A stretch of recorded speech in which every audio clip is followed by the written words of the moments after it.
horrendous. So, after the good old days stopped making pig shite out of gamers' beloved franchises, and mostly before they started ramping up their quality, fans and all their wonderful creativity began to make their own films from nothing more than the love of the media and an iPhone. I've always had an appreciation for fan projects, as often it felt like the person making it likes the media just as much as I do. I've got myself absolutely buzzing in the past about upcoming fan projects, like I'm about to experience the next AAA titan. In fact, I'm doing it right now. With this. So yeah, I do love the power of a good fan project, be it game, movie, or comic book. Sometimes fans really do feel like the fun uncle who just runs up to the franchise's ken to show them people actually do care about them after their AAA parents let them get a peep at their adoption certificate. When it comes to fan films specifically, I became first engrossed by their utter glamour when I watched a project called Never Hike Alone, a fantastically crafted movie series by Womp Stomp Films set in the Friday the 13th universe. At first glance, I wasn't sure because when it begun I noticed its forest setting, which isn't unusual for the world's most fuming hockey professional, but a lot of fan films take place in forests due to having a convincing setting for a little to no budget. So I thought it wouldn't be anything I've not seen before. And I was being an ignorant because I was wrong. The film was amazing. It had suspense, it had tension, it had a slasher protagonist with charisma, so you actually gave a shit about if they'd get clarted. He's a vlogger, and thus the film has many moments showcasing things from a recorded perspective, which is very interesting. Jason himself was more imposing and more connected to his roots as a character than most of his movie portrayals. He loved Mommy's skull as per usual, and in the prequel was shown to have an interesting skill that made sense for him always being alone in the wilderness. They even got Tommy Jarvis actor himself, Thomas Matthews, to reprise his role as the slasher hunting maniac, and with it, brought that character's whole story from the original movies full circle. It was a spectacle. However, Never Hike Alone is 3 movie projects long, and therefore would require its own video entirely. Therefore, I've instead gathered 3 other fan-made films, all based on video game franchises. So, do make yourselves comfortable, and perhaps when this is over, you'll want to watch them too. That's crazy. Lethal Company. Indie game of the fucking century right here. A game with such fantastic balance of both comedic and frightening moments that it pretty much became its own genre, with many projects following its formula not long after its success. The game's narrative, though not its main focus, also shares this skill of balance, being both very easy to understand upon getting started, but also having a lot more than meets the stanky eye. You, an employee for a space company, are tasked with travelling to various moons and collecting scrap to reach a quota goal in order to keep this vertical sarlacc pit happy. That's all you need to know to get started. However, dig deeper, find logs, scan creatures, and explore around a bit, and you'll soon realise there's a lot more to uncover. The company you work for seems to be very government-esque in its ways, as in, they pay you pennies and tell you to shut the fuck up and not look too deep into things. Narrative is interesting. So interesting, it could be a movie. That is exactly what creators Mayhem Bros thought to themselves when they made the very short joy of a watch called The Final Quota. A fan film that does very well at showcasing that previously mentioned mix of comedy and horror,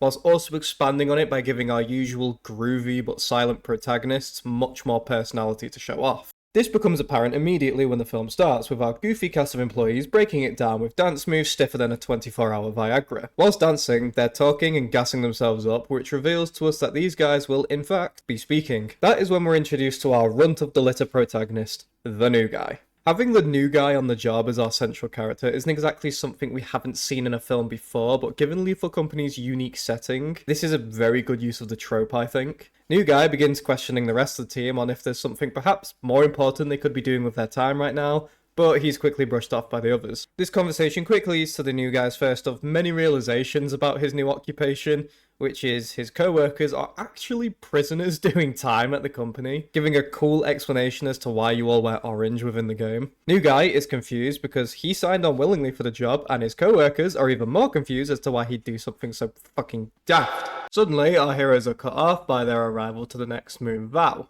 They experience a rather rough landing, which coaxes them into confessions about being boob virgins and periodically shitting themselves whilst on the job. Also, you get some cool CGI of the landing, which was really good use of the budget. They walk and converse a little more in the serene location in which they chose to film. Very nice, by the way. And we learn a bit more about the team.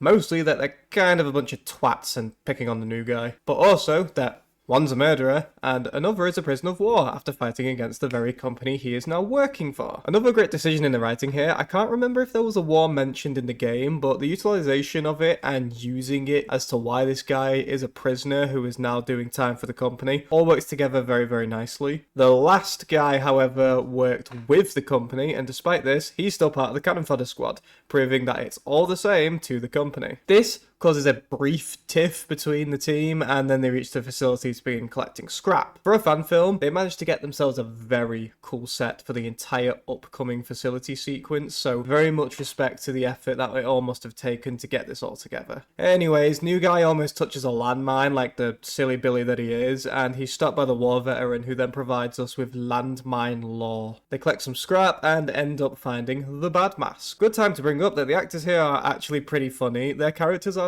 quite cartoonish in nature, yet you've probably met people like them before in your real lives. Now, if you know Lethal Company, then you know this ain't just a pick up and go simulator. Within the facility, there are monsters, and our characters realise this. Upon being faced with a giant arachnid horror, bunker spiders are pretty common in the game, so this wasn't a bad introductory creature at all, though I think I'd have preferred the hoarding bug personally, but that's just me. Though I guess technically you do see a hoarding bug for like 0.2 seconds earlier. Regardless, one of our guys is killed viciously and then discovered by the rest of the crew who, upon seeing his body and the spider, make the rational decision to fucking leave. In the lethal fashion, however, things kick off big time from this point onward.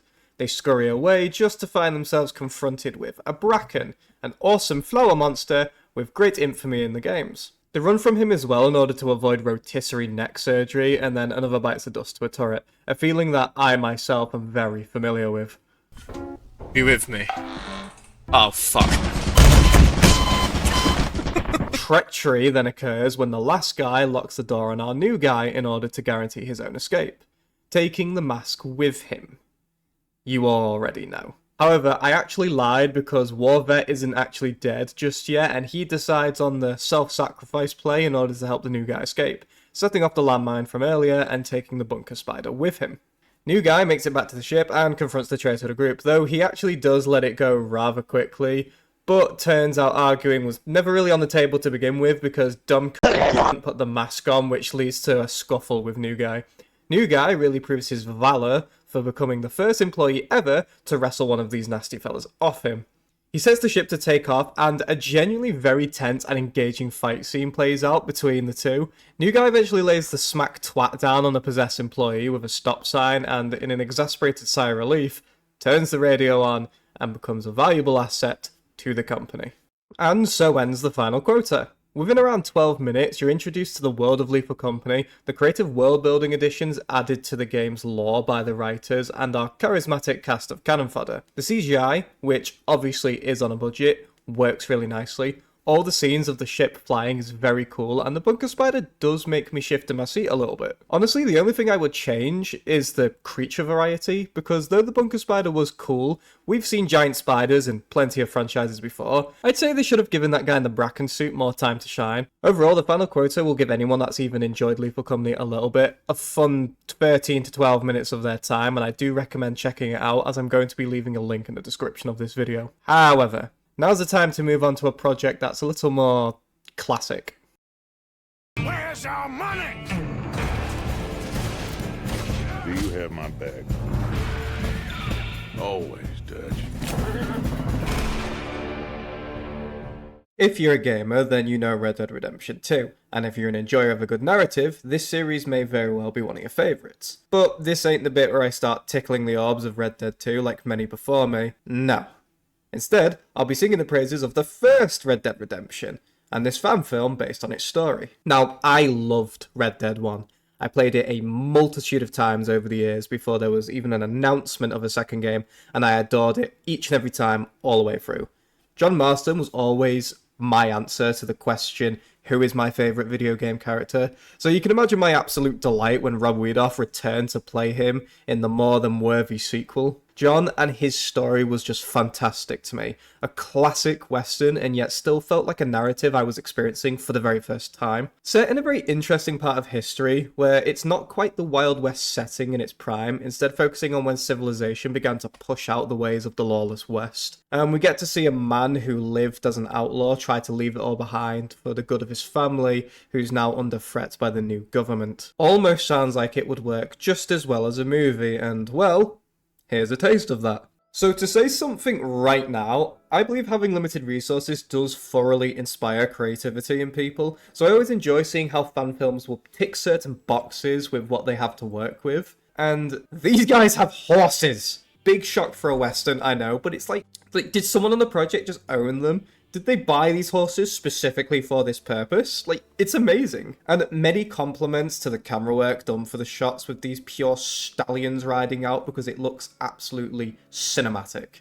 This very much helped out the stunningly accurate landscape they chose to film at. It really does look like the game almost 100%. Anyways, now that my enthusiasm for Equus Ferris has been calmed, onto the rest of the film. As mentioned, the horse riding and setting is perfect, and this is how the film is open to us, immediately showing off its strengths to the audience. Our hero, John Marston, is riding out to find Seth, who, if you played the first game, you definitely remember this guy, especially if you played Undead Nightmare.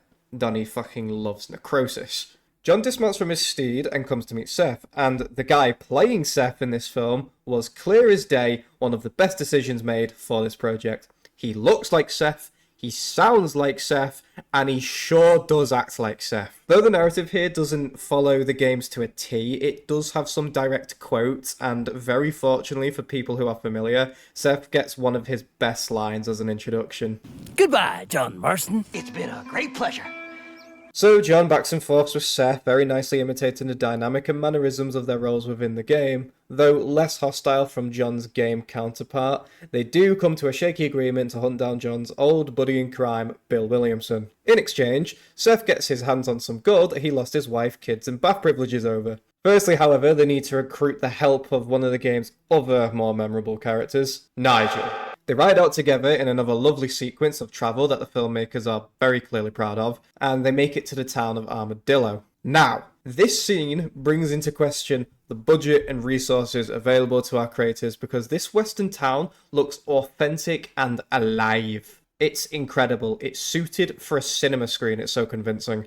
Anywho, now we meet Nigel West Dickens, who is peddling his usual con artistry to the locals, being the snake oil salesman he is. His carriage also is here and looks great. The gentleman playing Nigel here does his job very well. May not sound or look like his game counterpart, but you don't really have to. It's just cool that Seth did. The mannerisms and sneaky behaviour on display for him is portrayed very, very well by the actor. John and Seth go sway Nigel into joining their cause to take down Williamson, however, he's not really having it, so John whips out his usual charm to convince him. The guy playing John is admittedly, doing his part. With Nigel now thoroughly swayed, it's on to more cool riding shots and the final confrontation with Bill's gang. John may have less recruits than when he tried to do this in the game story, but that ain't about to get a good cowboy down. They begin their assault with a clever bit of deception right from the game story. Nigel puts his con artistry skills to work and draws in the bad guys with false promises of grandeur. Once sufficiently close, Nigel pulls back the curtain to reveal Mr. Marston and his cool as fuck Gatling gun. John quickly mows down his enemies while Seth picks them off from a distance with a rifle. John departs the wagon and introduces this gentleman to heaven. Now, I know I haven't been as complimentary to John's actor as I have been with Seth's and Nigel's. However, he now really begins to shine in the action sequence. Like, look at him leaning into that Gatling carnage he's laying down. Look at how he sent this man straight to heaven. And this part where he saves Nigel from being killed is just the best moment from him. It's really slick. Though I must say, when Bill Williamson shows up, yeah, no, that ain't him.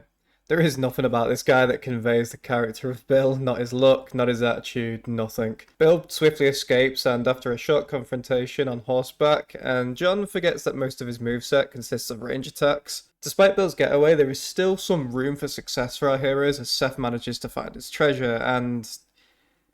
right, well, that's heavy. This one really does aim to impress, and I'd say for the most part it really does that well. They allocated so many skill points into making sure you felt like what you were seeing was from the game world, and it absolutely did work. It was very interesting and cool how they managed to do the conclusion of Seth's story and the confrontation with Bill at the same time, as in the games those are separate events. I only wish they did one more action sequence because that's where more of its strength lied, aside from the horseback riding shots and choice of location. All in all, very, very cool. Link in the description for this one as well.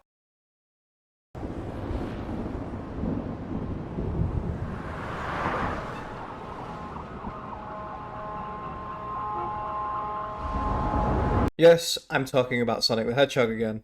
More specifically, Black Sonic the Hedgehog. Now, the idea of making a fan film on a franchise such as this is a brave notion from whoever thought of it, as a significant amount of that budget has to go towards making its main characters look nice and convincing. I'm glad to say that the fan film Project Shadow very much does succeed at this. Being a hype-inducing, more in line with the game's take on the Black Hedgehog's origin, the story shows us the tale of Shadow and his life on the Space Colony Ark, with himself and Maria never having ever stepped foot on the Earth down below. A key factor here left out of the official Sonic 3 counterpart is that Shadow's creation was closely linked to being a cure for all diseases. More specifically, Maria's space AIDS. And if you think I just made that up, go Google what her disease was based on.